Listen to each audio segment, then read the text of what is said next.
Magandang gabi po sa ating lahat. Tayo ngayon ay nasa ikalawang araw ng pagsisiyam para sa dakilang kapistahan ni Maria, ang Berhen ng kabanal-banalang puso ni Jesus na may temang, Berhen ng banal na puso ni Jesus, modelo ng tapat at mabuting alagad ng Diyos. Hindi sinusukat ng Diyos ang kanyang pag-ibig sa atin.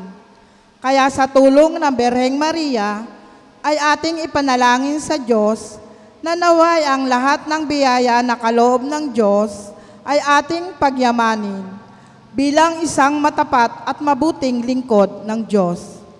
Ang ating tagapagdiwang ng banal na misa ay si Reverendo Padre Richard Montaner, MSc. Magsitayo po tayong lahat.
Sa ngalan ng Ama, ng Anak, at ng Espiritu Santo. Amen.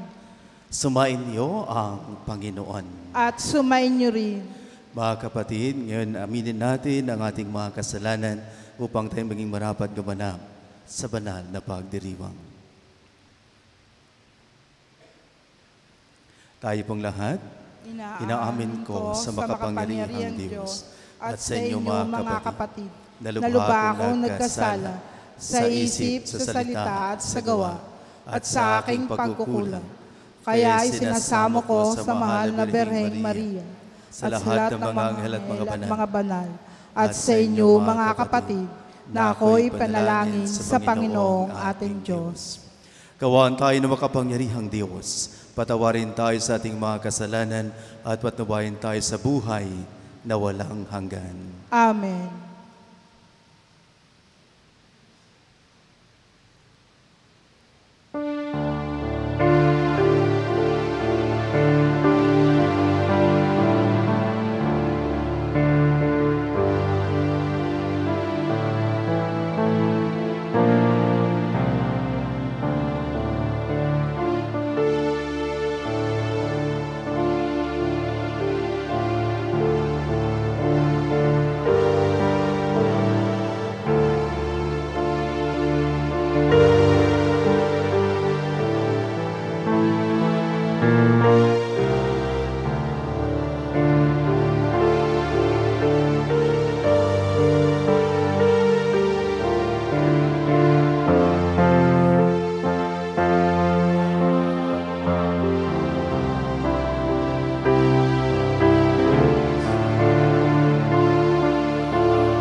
Manalangin tayo.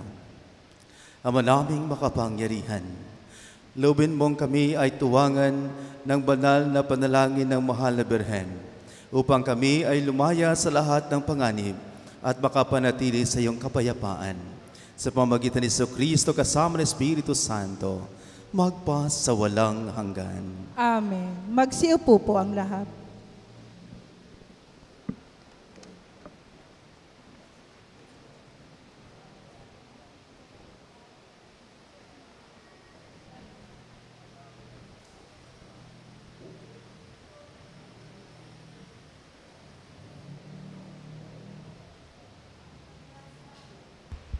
Pagbasa mula sa unang sulat ni Apostol San Pablo sa mga taga-Korinto.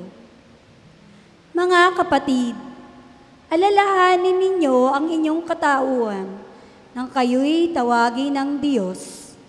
Iilan lamang sa inyo ang sa paningin ng sanlibutan ay marunong, makapangyarihan at maharlika. Subalit, pinili ng Diyos ang sa palagay ng sanlibutan ay kahangalan upang hiyain ang marurunong at ang mahihina sa turing ng sanlibutan upang hiyain ang malalakas.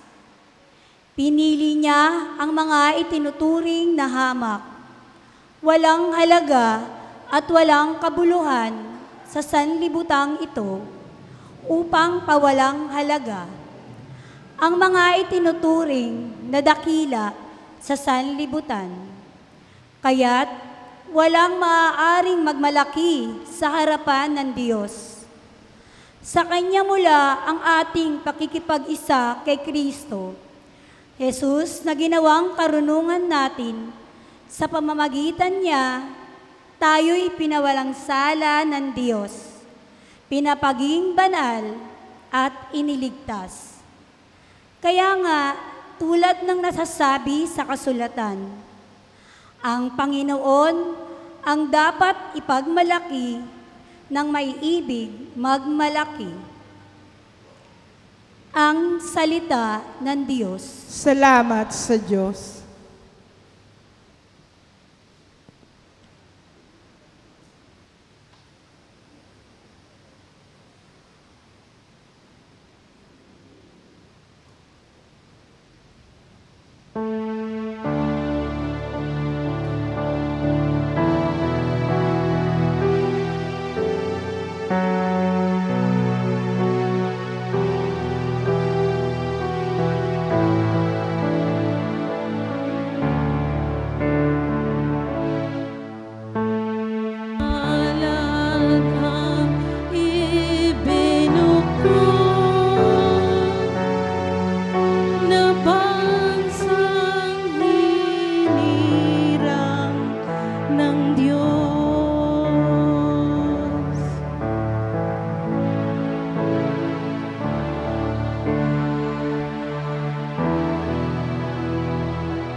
Mapalad ang bansang angpo ng Diyos, mapalad ang bayang Kanyang ibinuko.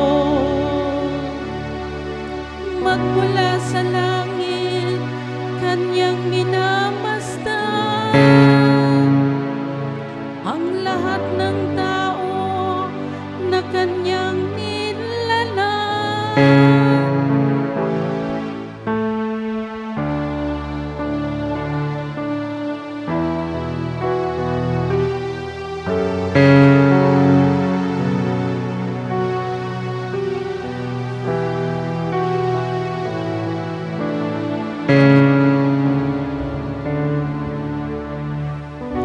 Ang may takot sa Diyos at nagtitiwala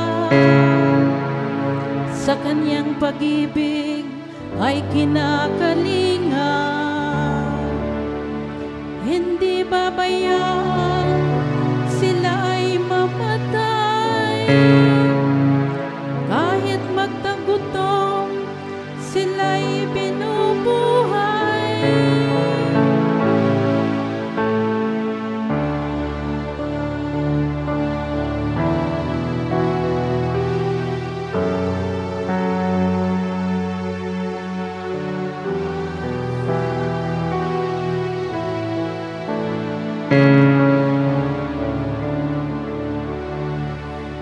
Ang ating pag-asa'y nasa Panginoon, Siyang sanggalang natin at katulong.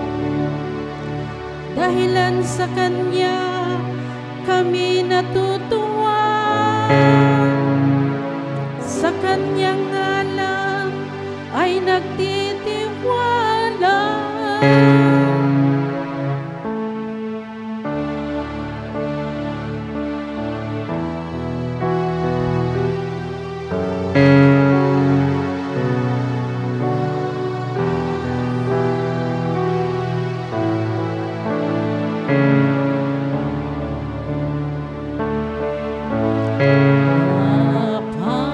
Mapalad ang ibinuko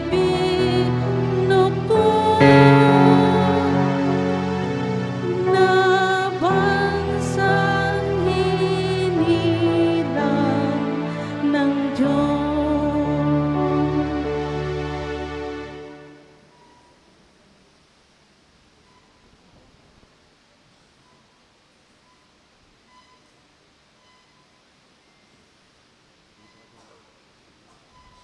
Magsitayo po ang lahat.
Sumain niyo ang Panginoon. At sumayin niyo rin. Ang mabuting balita ng Panginoon ayon kay San Mateo. Papuri sa iyo, Panginoon.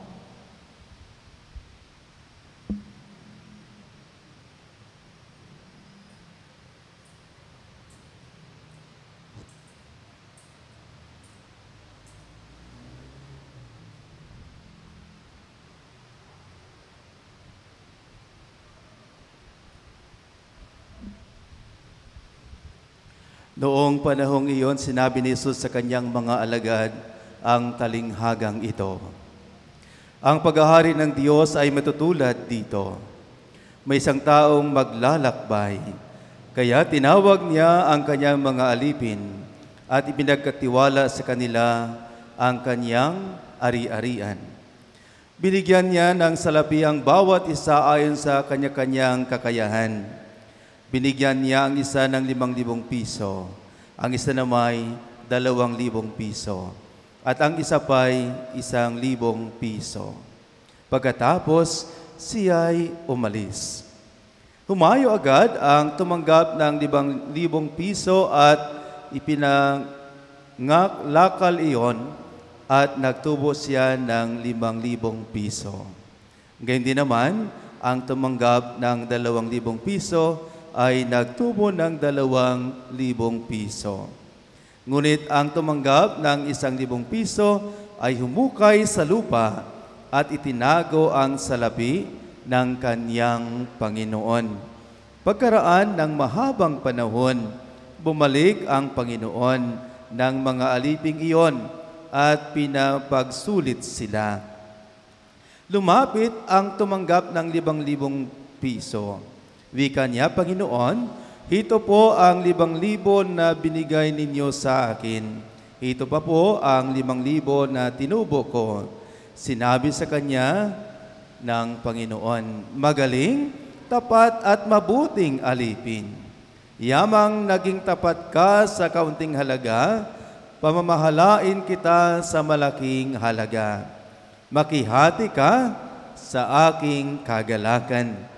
Lumapit din ang tumanggap ng 2,000 at ang sabi, Panginoon, ito po ang ibinigay ninyong 2,000. Ito naman po ang 2,000 piso na tinubo ko. Sinabi ng kanyang Panginoon, magaling, tapat at mabuting alipin. Naging tapat ka sa kaunting halaga, kaya pamamahalain kita sa malaking halaga. Makihati ka sa aking kagalakan. At lumapit naman ang tumanggap ng 1,000 piso. Alam ko pong kayo'y mahigpit, anya. Gumagapas kayo sa hindi ninyo tinamnan at nagaani sa hindi ninyo hinasikan. Natakot po ako, kaya't ibinaon ko sa lupa ang inyong salapi. Heto na po ang 1,000 ninyo. Masama at tamad na alipin, tugon ng kanyang Panginoon. Alam mo palang gumagapas ako sa hindi ko tinamnan at nagaani sa hindi ko hinasikan. Bakit hindi mo iyan inilagak sa bangko? Di sana'y may nakuha akong tubo ngayon. Kunin ninyo sa kanya ang 1,000 piso at ibigay sa may 10,000. Sapagat ang mayroon ay bibigyan pa at ang mananagana.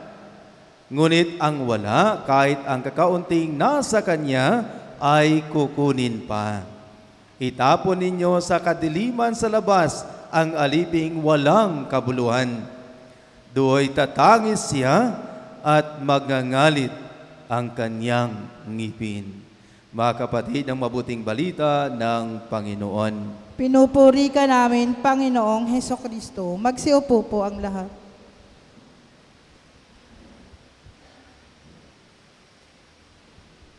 Magandang gabi po sa inyong lahat. Magandang gabi po, Father. Marami sa inyo ang familiar sa akin. Mayroon ding iba na hindi familiar. No? At nung inimbitahan po ako na magmisa ngayon, nag-oo ako agad. No? Baka ma-miss ko pa itong opportunity na makabalik dito sa mission station. Kasi nga, kahirap tanggihan yung first love. No? Kaya ako'y natutuwa na ako'y nakapagdiwang ng banal na misa kasama po kayo.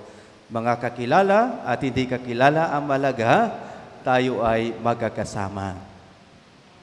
Mga kapatid, ang tema sa gabing ito ay Berhen ng Banal na Puso ni Jesus, modelo ng tapat at mabuting alagad ng Diyos.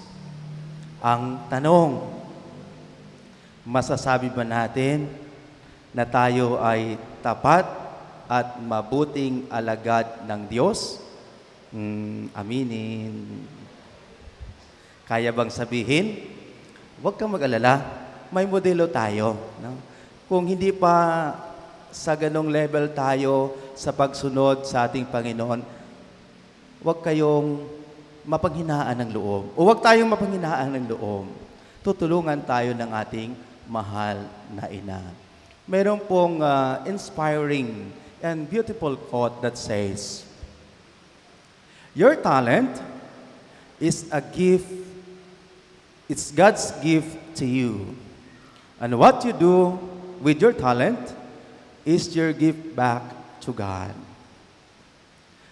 Ang ebanghelyo natin po ay sinasabi sa atin, pinaalalahanan tayo, everything that we have is a gift from God.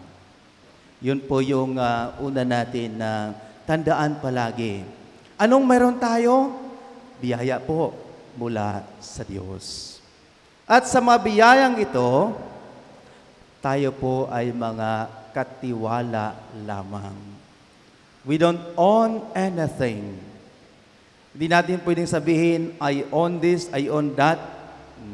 Di pwede. Kasi ang katotohanan nagsabi, katiwala lang po tayo. At ang tanong, mabuting katiwala po ba tayo? Tapat ba tayo na mga katiwala? Kasi nga, iba-iba yung ibinigay sa atin.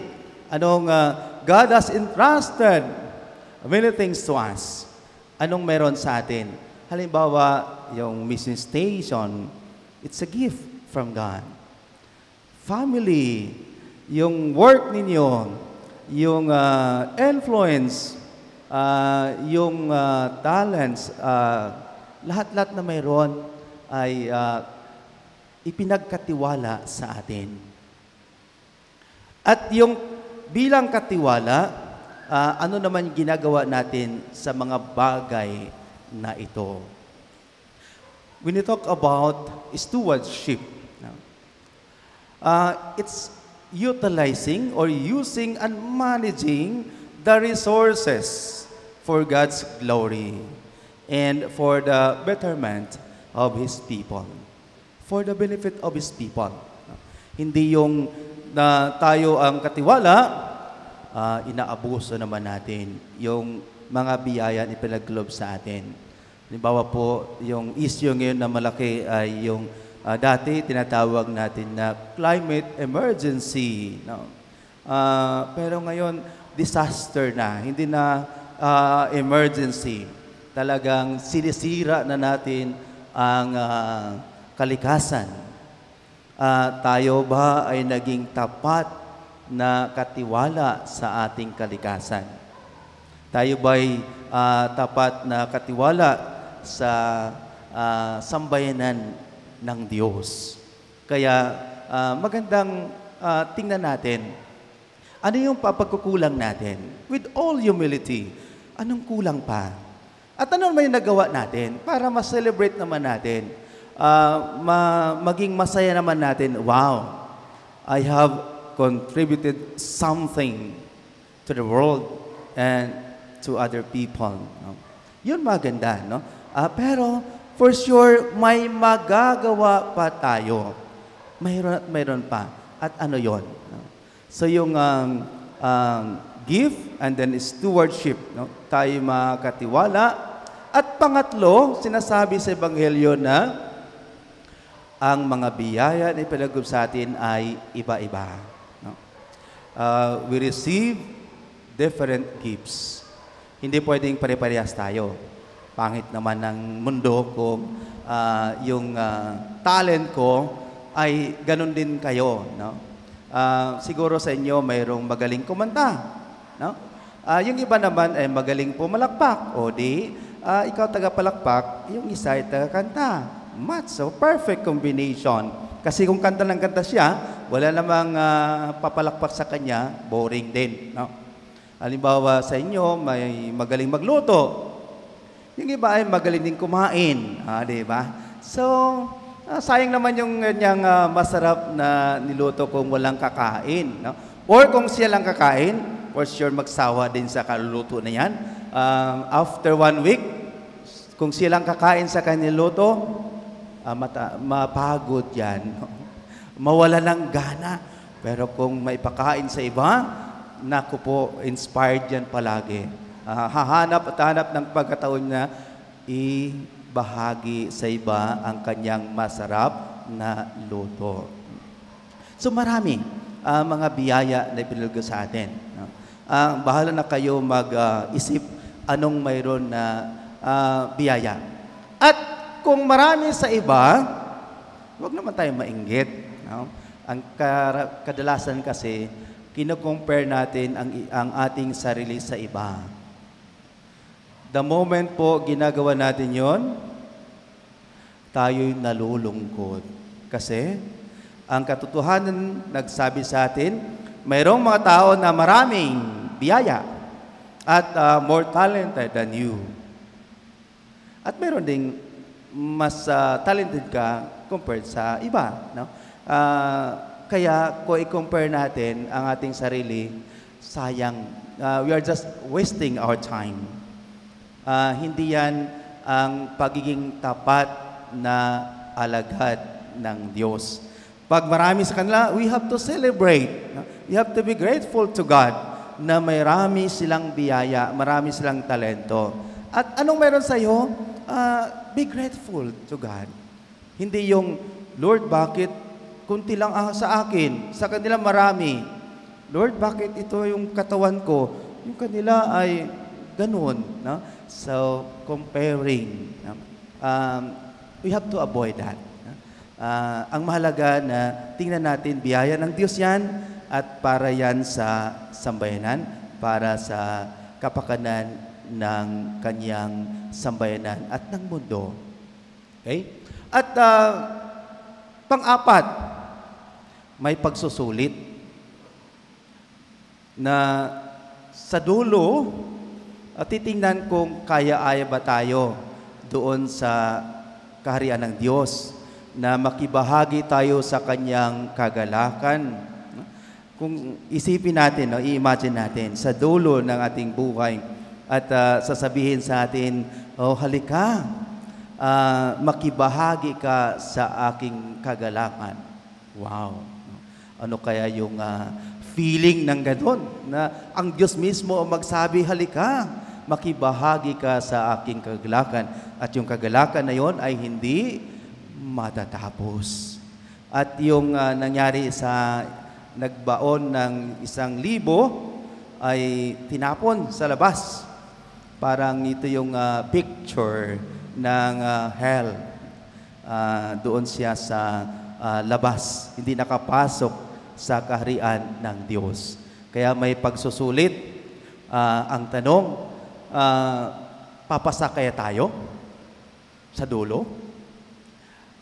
Mga kapatid, again, we have to remember, mayroon tayong ina na gagabay at tutulong sa atin.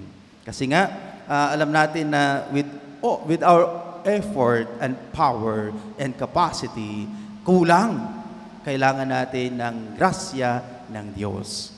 Kaya, lalo natin ng yung buksan ng ating sarili sa grasya ng Diyos.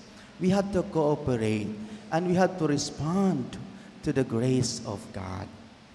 Paggalawin natin ang grasya ng Diyos sa buhay natin.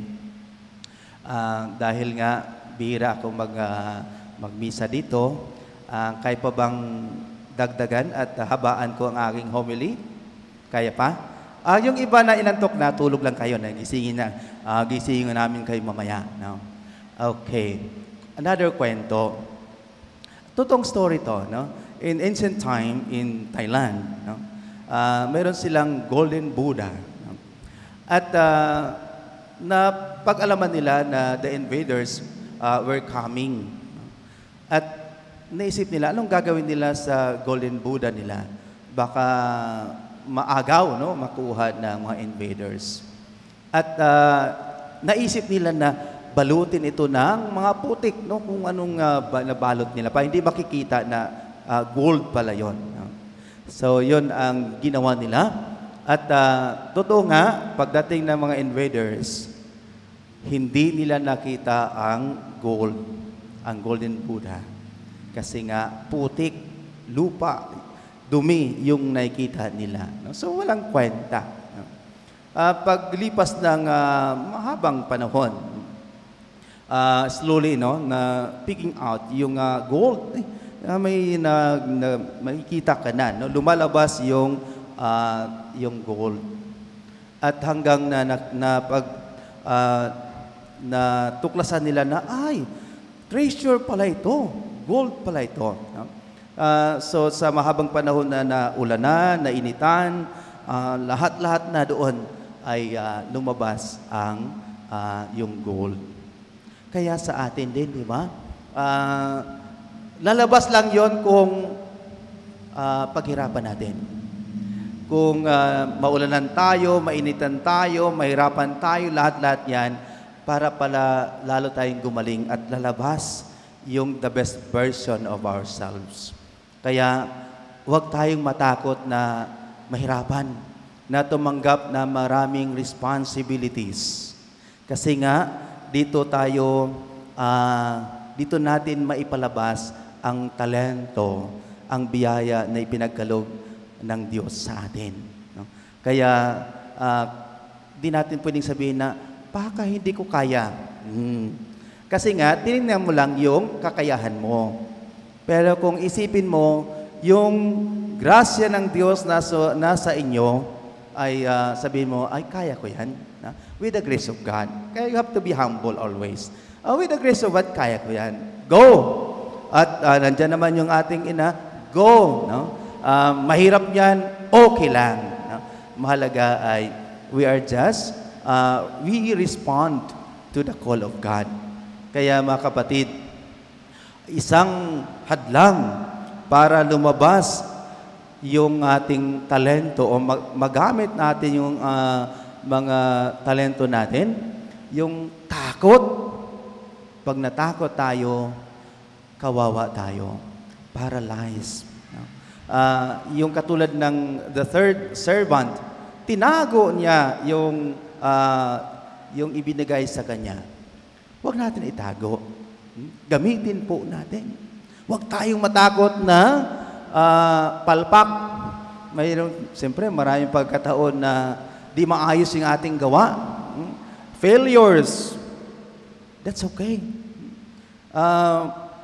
Maka-experience pa tayo ng rejection. Pwedeng awayin pa tayo. No? Okay lang yun. Kasi nga, doon nakikita natin, dito lalabas yung the best sa atin. No? So, at saka, tulungan din natin yung iba na ipalabas yung best nila. We have to support. Hindi yung hilahin natin sila baba, iangat natin sila. No? So, yun pagiging tapat. No? Si Maria, hindi niya, ayaw niya na yung ibaon ay lubog tayo o apakan tayo. Gusto niya na iangat tayo. Na? Kasi yun ang dahilan kung bakit naging tao ang ating Panginoon. Bumaba siya para iangat po tayo. At sana po ang araw na ito ay paalala sa atin na there is hope for all of us. There's hope. No? Huwag tayo mawala ng pag-asa. Na again, alala ko po bigla si Mother Teresa, Santa Teresa ng Calcutta.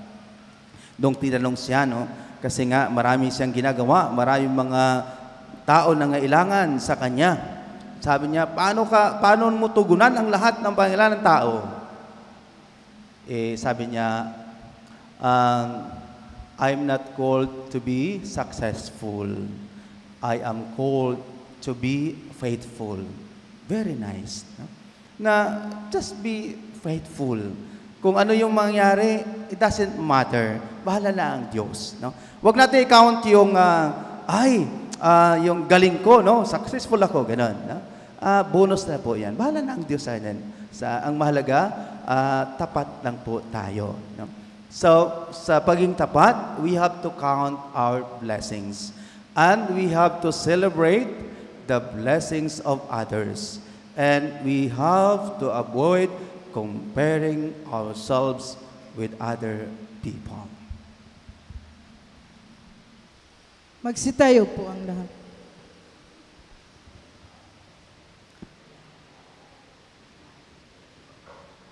Panalangin ng bayan.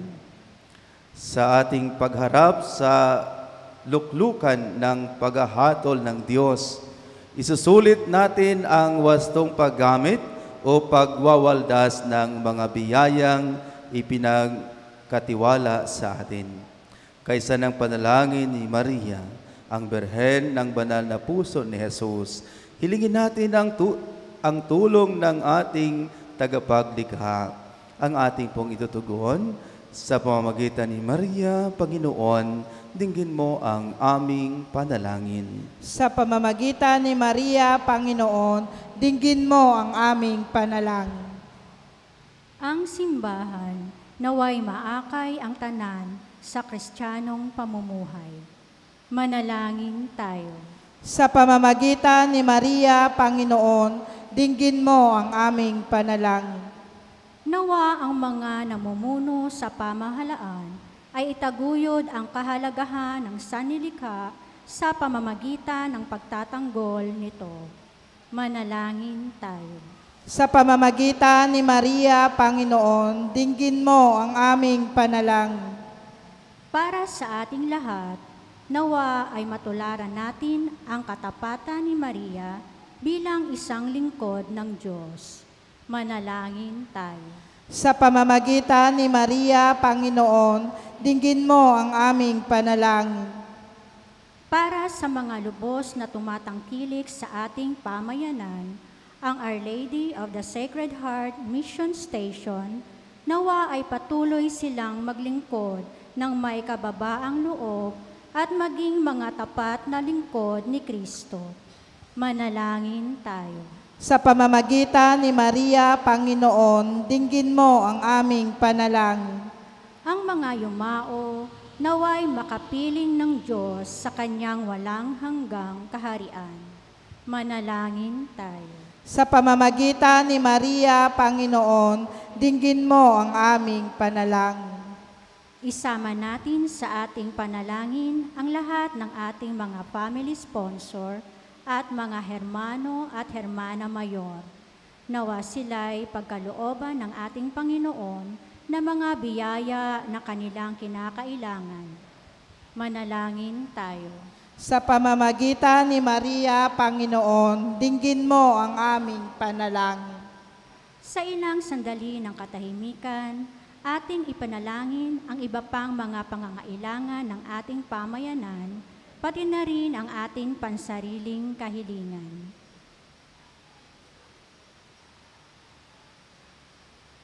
Manalangin tayo. Sa pamamagitan ni Maria, Panginoon, dinggin mo ang aming panalangin.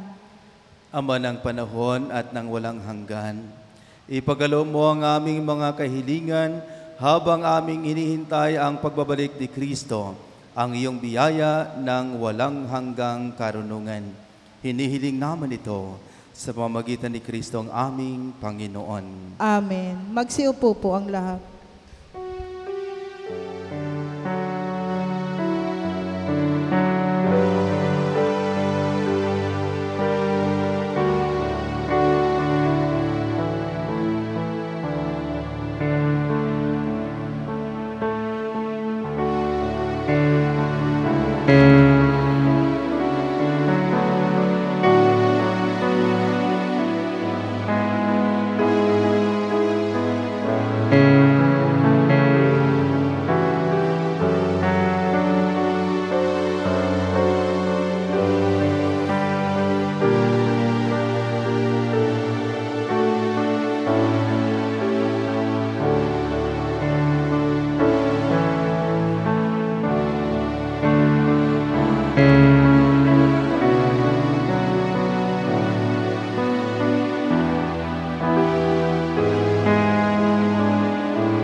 Manalangin kayo mga kapatid upang paghain natin ay kalugdan ng Diyos, amang makapangyarihan. Tanggapin nawa ng Panginoon ito paghain sa iyong mga kamay, sa kapurihan niya at karangalan, sa ating kapakinabangan at sa buong sambayanan niyang banal. Ama naming lumikha, sa pagitan namin sa mahal na Birhen, hinihiling namin ang aming paghahain ay lakipan mo ng kapupunan upang kami ay maging handog na ikinalulugod mo kailanman sa pamamagitan ni Kristo, kasama ng Espiritu Santo, magpa sa walang hanggan. Amen.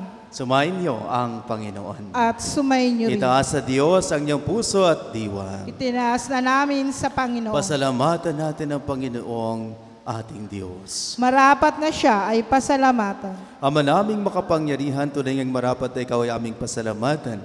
Bukod mong pinagpalang maging ina ni Kristo, ang mahal na birheng nagpupuri at nagagalak sa iyo. Ikaw ang gumawa ng tanang dakilang bagay. Ikaw ang lumingap sa lahat kailanman. Nilingap mo ang mahal na birhen bilang iyong abang alipin, na iyong binigyan ng tungkuling kumalinga sa anak mong manunubos namin.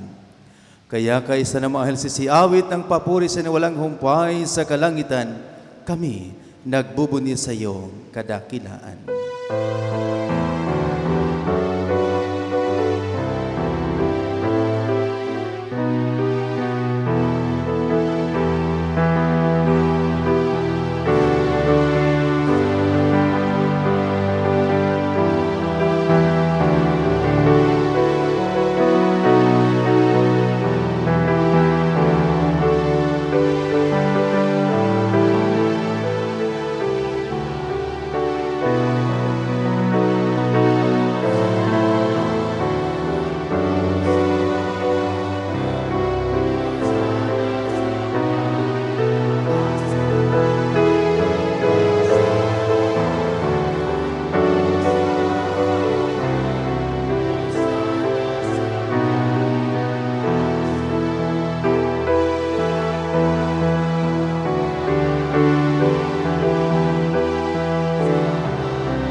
Ama naming banal, ikaw ang bukal ng tanang kabanalan.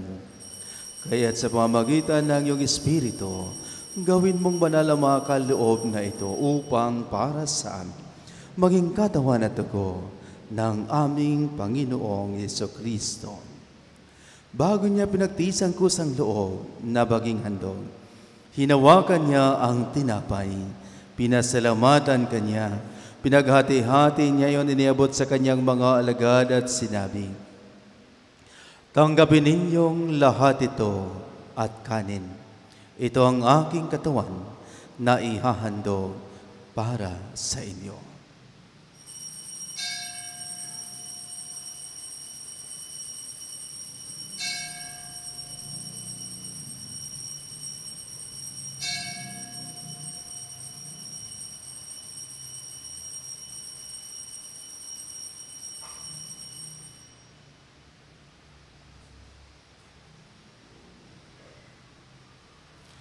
Gayun din naman, nung matapos ang hapunan, hinawakan niya ang kalis, muli kanyang pinasalamatan. Iniabot niya ang kalis sa kanyang mga alagad at sinabi, "Tanggapin ninyong lahat ito at inumin. Ito ang kalis ng aking dugo, ng bago at walang hanggang tipan. Ang aking dugo na ibubuhos para sa inyo at para sa lahat, sa ikapagpapatawad ng mga kasalanan. Gawin ninyo ito sa pag-alala sa akin."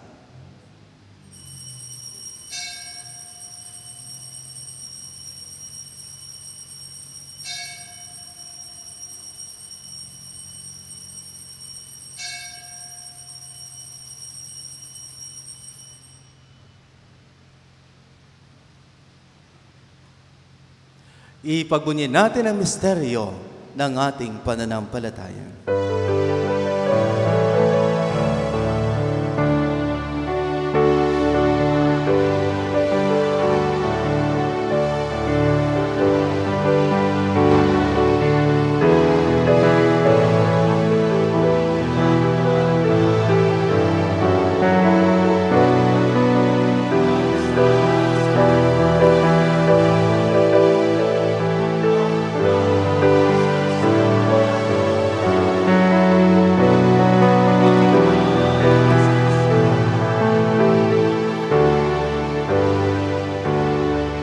Ama, ginagawa namin yan ang pag-alala sa pagkamatay at muling pagkabuhay ng anak. Kaya tinalay namin sa iyo ang tinapay na nagbibigay buhay at ang kalis na nagkakaloob ng kaligtasan. Kami nagpapasalamat dahil kami yung minarapat at tumayo sa harap mo para maglingkod sa iyo. Isinasamo namin kaming magsalo-salo sa katawan dugo ni Kristo ay mabuklod sa pagkakaisa sa pamamagitan ng Espiritu Santo. Ama, lingapin mo simbahang laganap sa buong daigdig. Puspusin mo kami sa pag-ibig. Kaysa ni Francisco naming Papa, ni Pablo Virgilio na aming obispo, at ng tanang kaparian. Alalahanin mo rin mga kapatid namin na himlay, nang may pag-asang sila'y muling mabubuhay, gayon din ang lahat ng mga pumanaw. Kawaan mo sila at patuloyin sa iyong kaliwanagan. Kaawaan mo at paginapating kaming lahat na makasalo sa iyong buhay na walang wakas. Kaysa ng mahal na Birheng Maria na ina ng Diyos, kaysa ng kanyang kabiyak ng puso San Jose, kaysa ng mga apostol at ang lahat ng mga banal na namuhay dito sa daigdig ng kalugod-lugod sa iyo, may pagdiwang nawa namin ang pagpupuri sa ikararangal mo sa pamamagitan ng anak na aming Panginoong Jesucristo. Sa pamamagitan ni Kristo, kasama niya at sa Kanya, ang lahat ng parangal at papuri ay sa iyo, Diyos amang makapangyarihan, kasama ng Espiritu Santo magpasawalang hanggan.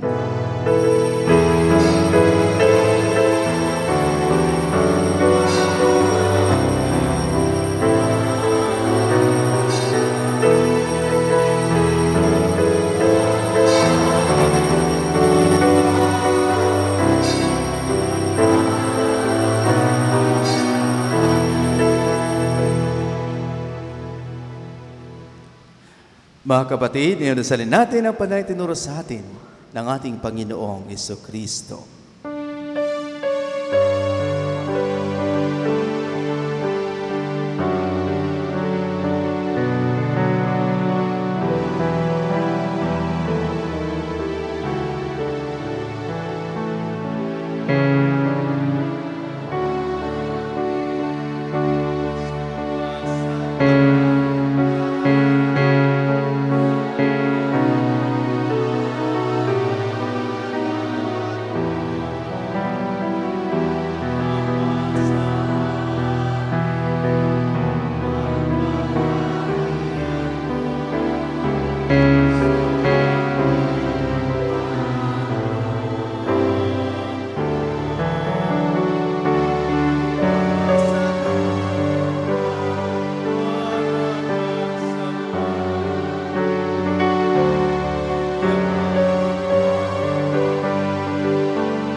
Hinihiling namin kami adya sa lahat ng masama, pagkalooban ng kapayapaan, araw-araw ligtas sa kasalanan at ilayo sa lahat ng kapahamakan.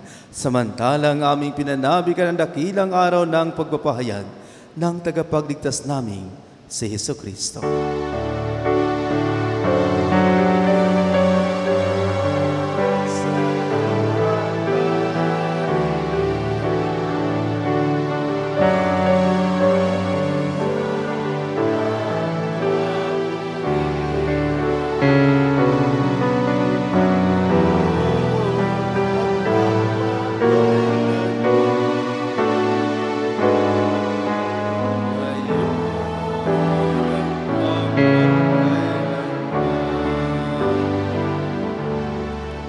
Panginoong Hesukristo, sinabi mo sa mga apostol, kapayapaan ang iniiwan ko sa inyong aking kapayapaan, ang ibinibigay ko sa inyo.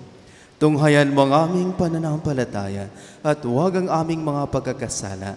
Pagkalooban mo kami ng kapayapaan at pagkakaisa ayon sa iyong kalooban, kasama ng Espiritu Santo magpa sa walang hanggan. Amen. Ang kapayapaan ng Panginoon ay laging sumainyo. At sumainyo rin. Mga kapatid, magbigayin po tayo ng kapayapaan sa isa't isa.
Mga kapatid, ito ang kordero ng Diyos. Ito nag-aalis ng makasalanan ng sanlibutan. Mapalad ang mga inaanyayahan sa kanyang piging. Panginoon, hindi ako karapat-dapat na magpatuloy sa iyo, ngunit sa isang salita mo lamang ay gagaling na ako.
Magsitayo po ang lahat.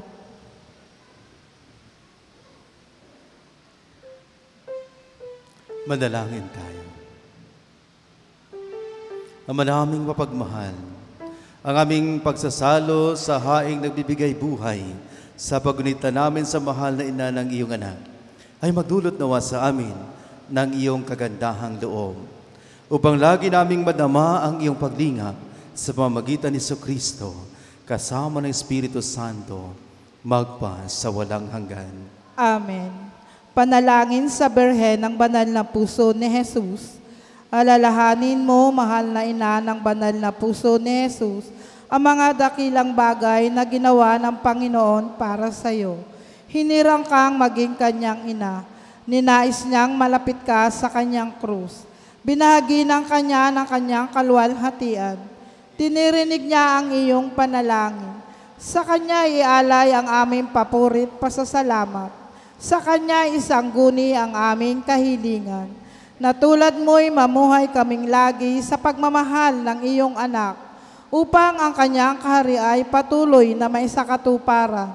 Samahan kaming lahat sa bukal ng buhay na nagmula sa kanyang puso, nang lumaganap sa sanlibutan ang pag-asa at kaligtasan, ang katarungan at kapayapaan. Pagmasdan mo kaming sa iyo'y nagtitiwala, pakinggan mo kaming sa iyo'y nagsusumamo. Maranasan nawa namin lagi ang makainang pagkalinga mo, siya nawa. Birhen ng banal na puso ni Jesus. Birhen ng banal na puso ni Jesus. Birhen ng banal na puso ni Jesus.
Magsiupo po ang lahat.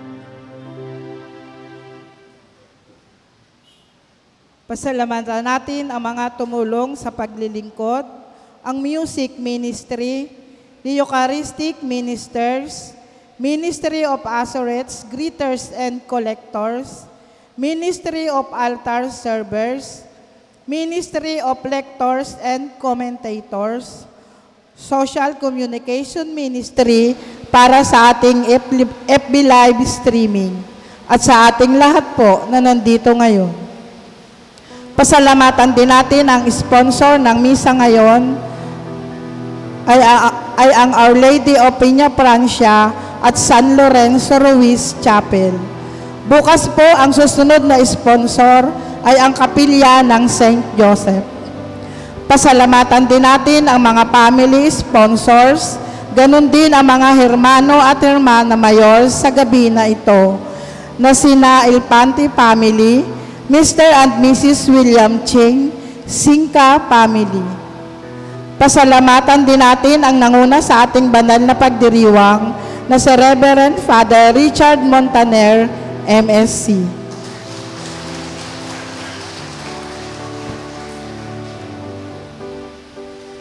Ganon din po kay Brother Jun Simon sa kanyang palugaw. Maraming salamat po. Paalaala at paanyaya, sa darating na September 8, 2024, ay ating ipagdiriwang ang kapistahan ng ating patron, ang Our Lady of the Sacred Heart. At kaalinsabay din po nito ay ang ika-7 taon na pagkakatatag ng ating mission station. At bilang pagpaparangal sa ating Birheng Maria, ay atin pong ginaganap ang pagsisiyam o pagnonobena sa Birhen ng kabanal-banalang puso ni Jesus. Sa bawat araw ng nobena ay magkakaroon po tayo ng mga family sponsors, hermana at hermano mayor. Nawa po ay ating suportahan ang mga gawain na ito. Bukas po, September 1, 2024, Linggo, ang schedule ng ating pagdarasal ng nobena ay sa ganap na ika-6 ng gabi at susundan ito ng banal na misa sa ganap na ika-6:30 ng gabi. At pagkatapos ng misa ay magkakaroon po tayo ng BEC night. Sa September 8, 2024 ay ang dakilang kapistahan ni Maria, ang Birhen ng kabanal-banalang puso ni Jesus. Ang misa kung silibrada ay sa ganap na 9:30 ng umaga sa Woodcraft. Sa Woodcraft, Bayanihan. At pagkatapos ng misa, ay ang lahat ay tutungo sa Bayanihan Covered Court para sa ating salo-salo o barrio fiesta. Pagsapit ng 1:30 ng hapon, ay atin namang uumpisahan ang programa sa pamamagitan ng mga palarong Pinoy. At sa ganap na ika-4 ng hapon, ay atin namang gaganapin ang bingo for a cause at parapol. At susundan ito ng gabi ng pasasalamat. Mayroon po tayong mga inimbitahan na iba't ibang banda.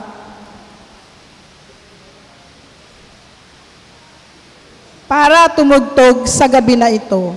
Ang lahat po ay inaasahan na makiisa at makisaya sa araw na ito. Ang mga raffle ticket ay ipamimigay sa mga magsisimba sa ating mga nobena. Sa ating mga nobena misa, at ito ay irarapol sa araw ng kapistahan. Paalaala po na pagkatapos ng misa, ay inyo pong ihulog ang mga raffle ticket sa box sa entrance ng ating simbahan. Ilang paalaala at paanyaya din po, sa September 1, 2024, Linggo, ang schedule po ng ating mga Sunday Masses ay ang mga sumusunod. Cluster Hope, 7 a.m. sa R&E Taxi Compound. Cluster Love, 9 a.m. sa Woodcraft, Bayanihan. Cluster Faith, 6:30 p.m. sa Tahanan ni Maria. Ito na po ang ikatlong araw ng nobena misa. Maraming salamat po. Magsitayo na po ang lahat. Sumayin niyo ang Panginoon. At sumayin niyo rin. Pagpalain kayo ng makapangyarihang Diyos, Ama at Anak at Espiritu Santo. Amen. Mga kapatid, tapos na ang banal na misa, humayag ang taglayang kapayapaan upang ang Panginoon ay mahalin at paglingkuran. Salamat sa Diyos.